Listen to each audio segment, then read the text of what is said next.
I have a shameless plug. I really appreciate you guys listening in some ways to my conversations about identity, but did you know that chatting isn't the only thing I do?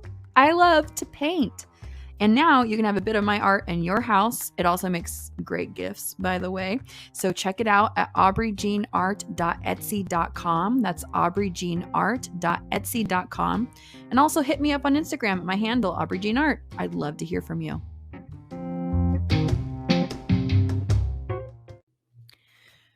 Welcome to 132nd Cherokee. Join me as I explore why being 132nd of something doesn't keep me from bragging about it. I'm your host, Aubrey Jean.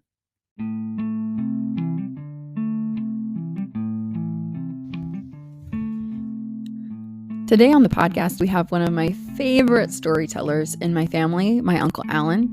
Every time I talk to him, he pops out with some stories. Kind of like my grandpa, but he just has really good flow. He's got some good sense of humor, and he remembers a lot of stuff. It's interesting to hear the stuff that he remembers versus what my mom remembers versus what their siblings remember. So it's nice to get his take on it. Enjoy, my Uncle Alan.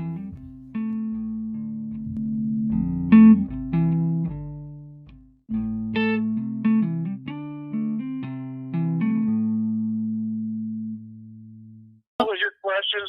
Yeah, well, saying something about Grandpa or Grandpa Dorning or something.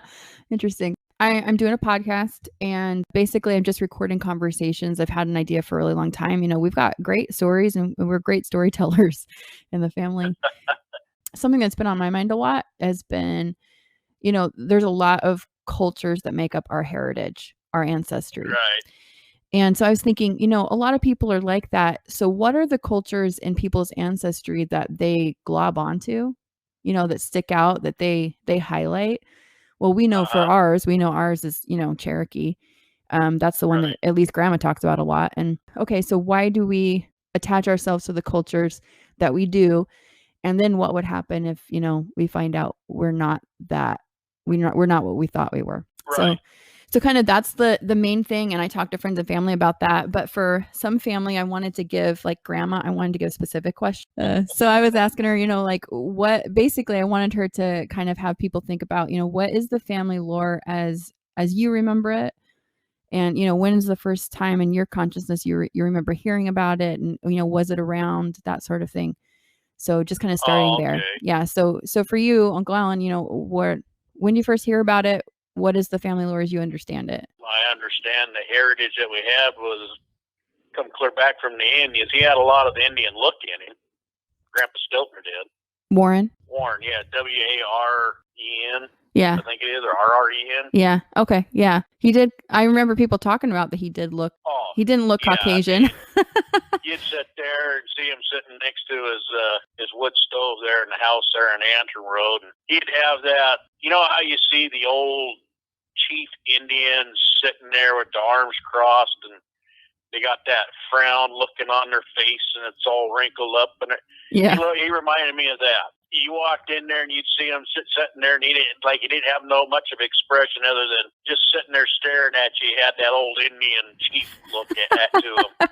Right. He did. He looked like I almost swore that he was, you know, 80-90% Indian. So maybe Grandpa Warren had resting chief face. Very true. You know, he had a little bit tanner skin and stuff like that, and then. Of course, Grandma, she'll look like that sometimes too. And I don't want to tell you what people think I look like sometimes. So did he ever talk about it? Not really, not a whole heck of a lot. He just, other than he'd said, you know, that he had Indian in him. That was about it. He didn't talk a whole lot about his history that I remember, other than just him being him. He really didn't say a whole lot what was going on with, you know, like his heritage or. Yeah. I couldn't tell you much about it, if he had any brothers or sisters. Mm-hmm. I don't know much about that. Your mom and I used to run across the field, and you probably heard the stories about that. Was that one of the times that Mom hit the wire or something? Yeah, she gets that wire right across her throat. Her and I would race across there, and I would duck, and she wouldn't duck, and I'd look back, and she'd do a complete 360 around that con right by her neck. Ooh, that's so dangerous.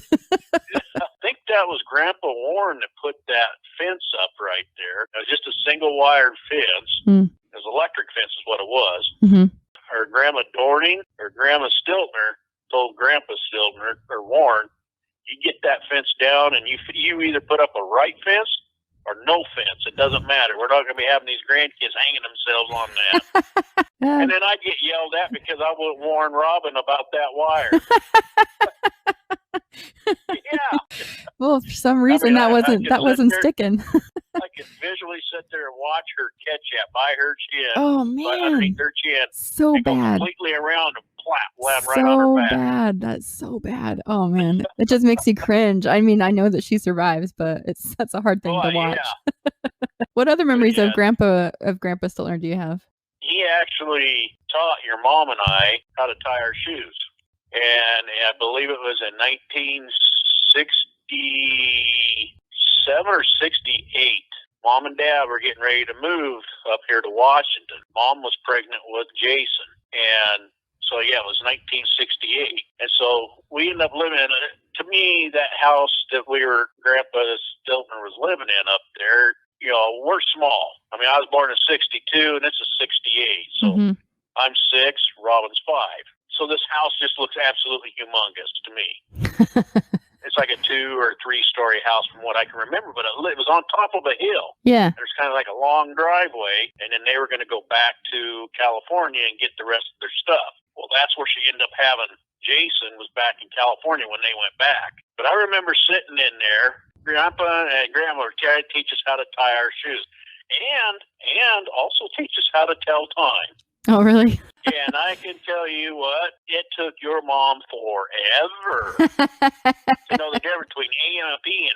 I'm even talking clear into her adulthood. You may have even been alive before she knew what AM and PM were different. That's funny. Absolutely could not remember. She could not. She did not know the difference. Maybe she was built for military time. I remember us sitting there and them teaching us how to tie our shoes in there. I can't remember who got it first, if Robin got it first or if I got it first, but then they started coaxing us saying, well, you know, whoever gets it first gets something. I think your mom's the one that actually learned how to tie her shoe first. Oh, it took me for quite a while. She responded well to bribes. Yeah. Well, you know, back then, bribes weren't a whole heck of a lot of anything. I mean, it could have been maybe a bowl of ice cream or something, you know? Not like these kids nowadays. Oh, you do that, we'll buy you a new car. Robin and I would ride our bicycles down the driveway, and Grandpa told us, he says, do not ride your bikes down there, past that chicken barn, and into that car down there. Well, guess what you did. Yeah, and I remember getting my butt warmed up by him. He said, I told you. You know, I also remember him when we were out on Antrim Road. They had a bunch of chickens, and they had a rooster that would chase me. I remember Grandma told Grandpa, says, I don't want that chicken here. If he's going to be chasing the grandkids, get rid of it. Well, he had a stump with 2 nails. He caught this rooster, and he says, come here. He says, watch. This is how you take care of a chicken. And he put the head of that rooster between these nails, pulled back, and grabbed his hatchet, whack, cut that head off, let go of that chicken, and that son was jumping around, flopping around. I mean, it was like it was chasing me all over out there. He's just laughing his ass off. Because this rooster's bouncing around out there without a head, squirting blood and stuff. Oh, no. Grandma chewed his ass out for it. For scaring you? Yeah, for scaring me like that. I come in there, I get in there, and I told her, I says, Grandpa's choking the chicken. She goes, I can remember you saying choking the chicken so bad. And she goes, that's funny. Funny. She's choking the chicken. There was another time Grandpa was sitting there telling us that these birds were flying around, and Robin and I are sitting there, and Grandpa goes, hey, Robin, she goes, there's your bird. That's a robin bird. Oh, there's a bird named after me. She goes, yep, that's a robin bird. Well, here comes this black crow. I goes, is that an Ellen bird? He started laughing about that. He thought that was funny, too. Oh. I remember helping Dad and Grandpa's on the old house there. I remember helped build that house. Really? And how old were you? So 8 or 9 by then. Huh. maybe it might have even been 7, but Grandpa let me put in the front room. He let me on one of the 2x4s. We're putting the studs in.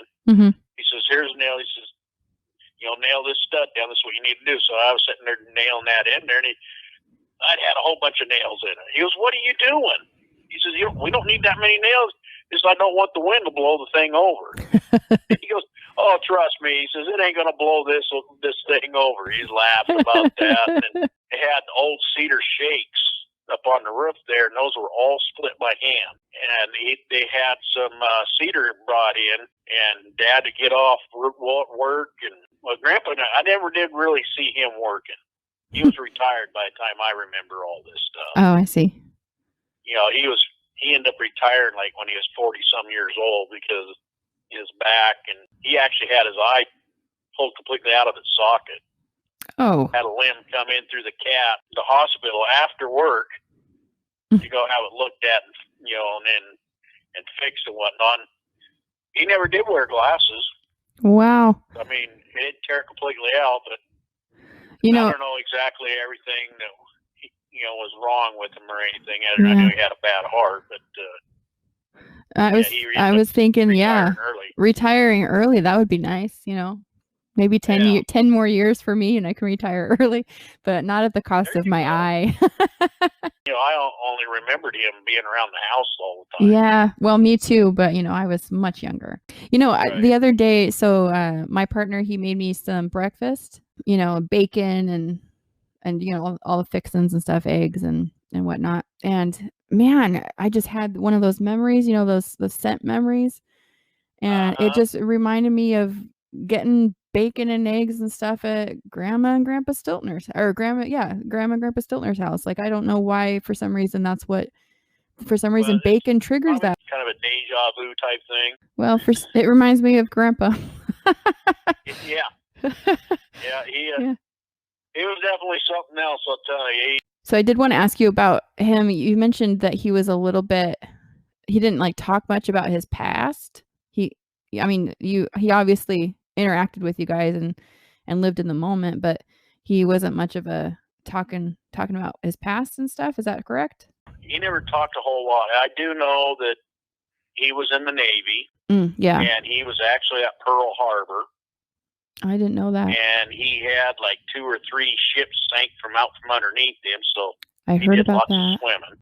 Didn't he used to teach people how to swim? That I'm not for sure. I think he did. Well, of course, you talk to your grandmother, Linda. Yes. You taught her how to swim by throwing her in and saying, "Swim or drown." That's what I heard. What she told me. Yeah, that's what I heard he did in the Navy as well. I never know exactly. I like to have more people corroborating stories.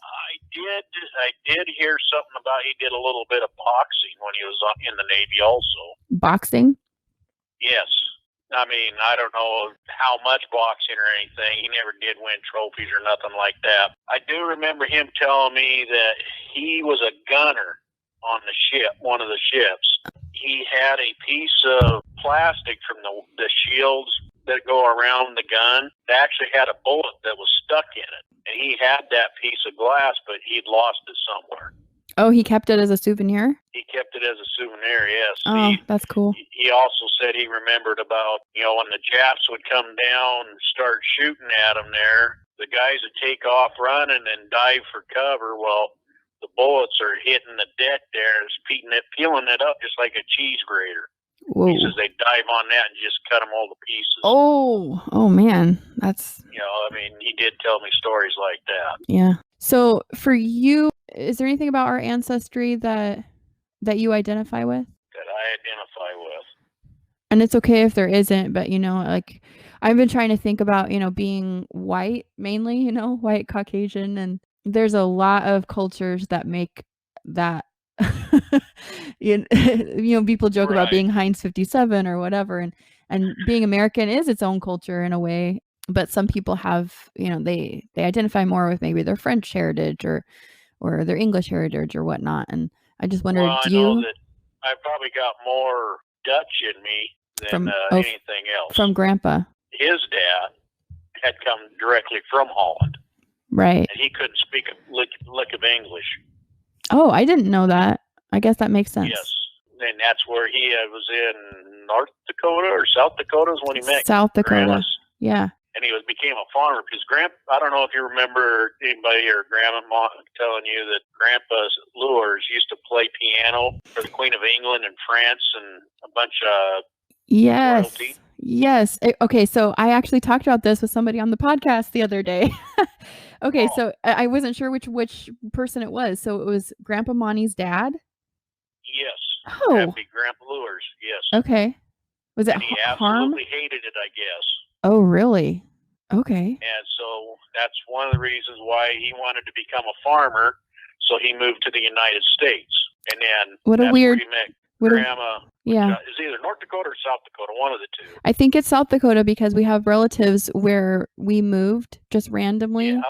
We randomly moved into like a whole nest of people that we were related to. A whole nest of them. It was so weird. It was so weird. I even had a couple people in my class in 6th grade, maybe. Yeah. We were talking about there's somebody that we were related to that was on trial for murdering her husband, and Grandma had said that she was a cousin or something, and so that came up in class one day, and these two cousins whose mom were twins, they brought this up about being related to that person. I was like, oh my gosh, I'm related to that person, and they weren't very happy to hear that. Yeah, but watching out of the corner of their eye. Yeah, but in oh man, the high school, I think they had, you could walk around the walls and you could see the graduating classes, and I found I think I found Grandpa Monty's mom, I believe. That's who it would be, right? Right. Yeah. Right. Then we didn't plan that. We didn't know. I can't remember her first name. I can't remember it either. I should probably look that up. I always called her Grandma. And right. I mean, she was famous for cookies. Oh, really? Because every time I'd go over there, she'd have homemade chocolate chip cookies. And she had this cookie jar, literally a cookie jar that was the shape of Mother Goose. My kind of lady. Off and you reach in there to get it. It was that and soft ice cream. I remember that plain as day, soft ice cream. She used to go to Dairy Dan's there when she was living there in Chehalis. We'd go to Dairy Dan's over there. You know, she never drove, that I remember. We'd have to walk there to get the ice cream for her. Well, you go get it and we'll have some ice cream together. Yeah, she was, and Chihuahuas. She had two of the angriest little yapping Chihuahuas.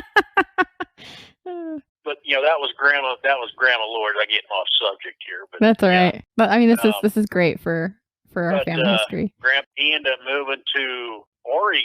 Maybe Oregon's where they met. No, I can't remember. From South Dakota. Anyway, they ended up moving to Oregon because then he decided he didn't want to be a farmer anymore. He wanted to be a logger. That's where he ended up falling a tree on him, and his oldest boy, which his name was also Harm, was 35 years older than Grandpa Monty. That is quite a gap. Yeah. There was 12 kids altogether. That's like mom and dad having a baby right now for me. Oh God, yes. What a weird. He moved there, and that's when he ended up falling a tree and ended up catching him, and then his oldest boy, Harm, ended up packing him, getting him to the hospital. And of course, your grandpa, he was only 2 years old, so he never did know his dad either. Yeah. These stories that I get are stuff that, I hear from my mom. Right. But yeah, that's kind of they got this direction, and they hooked up with the Stiltners and stuff like that. So is there anybody that Grandpa Stiltner, keep going. like I say, he definitely liked his grandkids. That's for sure. He liked being around them. I think he liked kids. Because I remember, I was alive when he was alive, and I remember him. I have some pretty fond memories of him, and I can't imagine why I would have those fond memories if he didn't just have a really good personality for kids. He always seemed to be, most of the time, happy-go-lucky. See him sitting there, big old Indian grin on his face there. So when you think of him, I mean, it's pretty common for us to assign these adjectives like the Indian grin and stuff. So that's kind of a common thing in our family that we did. So maybe we didn't talk about it much. It's the shape of the mouth or muscles in the face. No matter how you look at it, I mean, it's starting to get weeded out. Because Heather actually has a card that says how much Indian she has in her. Does she? Yes, she went and she got that card. Oh man, I need to talk to Heather. Yeah, because I probably ain't got enough to worry about. Heather would have less. I mean, mostly from our side of the family, from the Lure side of the family. So Heather, if she doesn't have anything else on her mom's side contributing, so if it's just solely from your side, then she would be the same as I am, and I am 132nd Cherokee. Yeah, she's something like that. Yeah. Okay. Yeah, I did. But she's official. She's got an official card and everything. Wow. But you didn't want to get a card. There's not really nothing you can do with that minimal part. No, not at all. Except for brag about being Cherokee. Heather goes, well, now you can get free fishing and hunting. I go, no. I says, there ain't enough Indian in me for that in order to do anything like that. Yeah. But I know she took a copy of it. Yeah, it's right here. She says, this is what you need to do. Oh, no, this is Mom's. Mom's Western Cherokee. She's an 8. In Arkansas, right? That's the... Arkansas and Missouri. Okay, yeah. Card. Okay, yeah. I thought it was Heather's, but it's Mom's. Okay. But yeah, she has an official card and everything now. Neat. Well, tell Heather I'm coming for her. She'd probably be more than happy to talk to you. That would be awesome. Mom hasn't gotten hers. I don't know if she ever will. And I have to talk to her about it too, because I think that, you know, after a while, just like you said, it's so diluted that it doesn't mean much.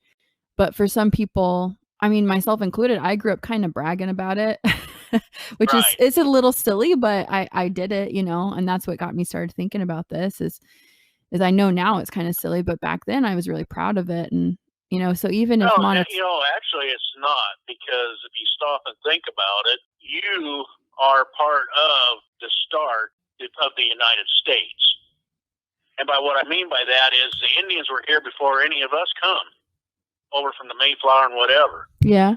In a way, that what little bit of Indian blood that you have in you shows a mark of you being in North America before anybody else. See what I'm saying? Yeah, like being one of the original people. Right. Before the English came over and anything like that, even though we got some English in us. Yeah. If we start erasing history, I mean, this is something down the road that other kids can talk about, you know, because it is part of your heritage. No matter, I mean, it's a small little piece of it, but it's still part of it. And, you know, and I believe that's kind of what you're getting at with what you're doing. It is. Yeah. Yeah. Basically, yeah. Why? I think I like that. I like that there's something to be said for being part of the original part of this continent, being one of the natives. Because you stop and you think about it, they're trying to get rid of that back in Washington, D.C. and all over. They're trying to erase history. They're trying to erase the history that made them. It offends me to have this general sitting there that's been standing there for 100 years, because that just shows a bad part of what, you know, history was. History's made by good and bad.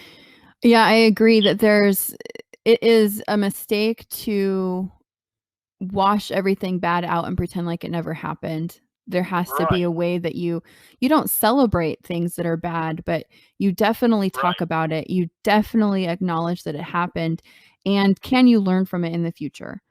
But you don't erase it, because if you erase it, then we'll make those same mistakes, and we don't want that.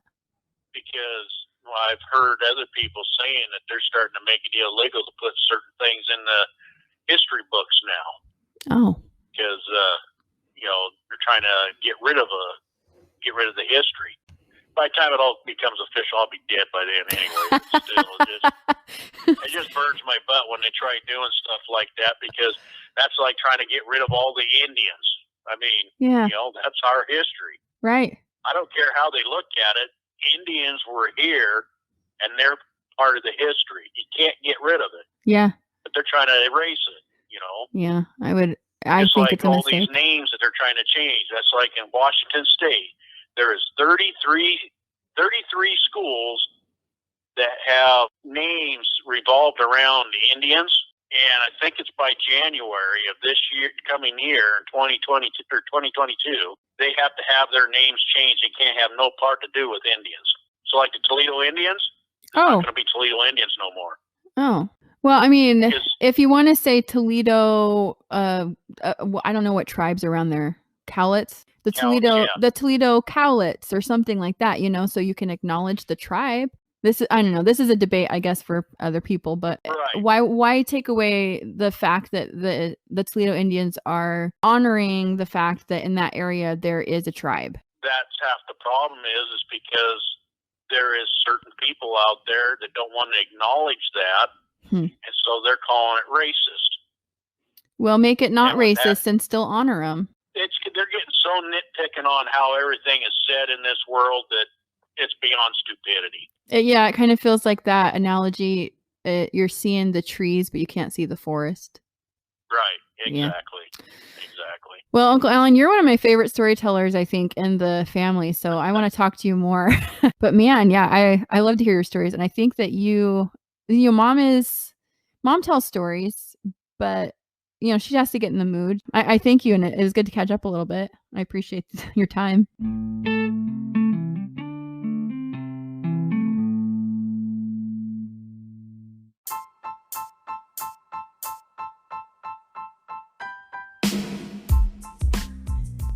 One 30-second Cherokee with Aubrey Jean, and with all the favors I can cash in. Produced by me, Aubrey. Executive produced by nobody, because I don't know what that means. The Anchor app by Spotify holds my hand for all the engineering. The music is also found on Anchor. You can rate and review this show on many podcast platforms someday, and you might find your review featured on a future episode. Or I might burn it in effigy. Got comments? Send me a message at anchor.fm/Aubrey-Jean. That's anchor.fm/Aubrey-Jean.